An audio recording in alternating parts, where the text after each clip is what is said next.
আমাদের জগদ্ধাত্রী বোধহয় সব থেকে বড় বাধার সম্মুখীন হতে চলেছে। এমনিতে তার দুটো রূপ, জগদ্ধাত্রী এবং জ্যাস সান্যাল।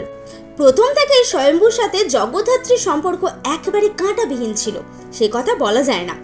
একই সঙ্গে এটাও ঠিক, সব বাধা ধীরে ধীরে পার করে তারা ক্রমশ কাছে এসেছিল।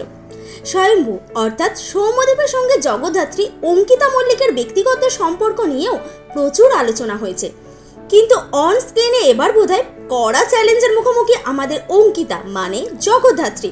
কারণ কাকলি দেবীকে কিডন্যাপের কেসে ইন্টারোগেশনের জন্য জগদ্ধাত্রী এবার তুলে আনতে বাধ্য হয়েছে অন্য কাউকে নয়, তার নিজের স্বয়ম্ভুকে।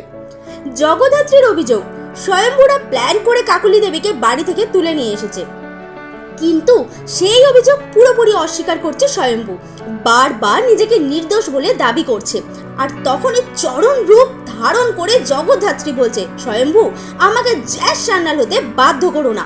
অর্থাৎ বোঝাই যাচ্ছে স্বামী স্ত্রীর সম্পর্কের থেকে অনেক দূরে চলে গিয়েছে তাদের দুজনের বোঝাপড়া। তাহলে কি এবারে একেবারেই ভেঙে যাবে জগদ্ধাত্রী ও স্বয়ম্ভুর সংসার? বাদ বাকিটা কি জগদ্ধাত্রীকে জ্যাস সান্যাল হয়ে বেঁচে থাকতে হবে?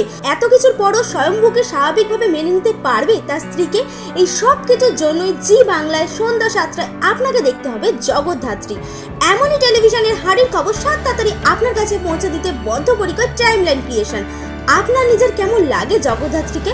মন্তব্য করে জানান আমাদের মন্তব্যের বাক্সে।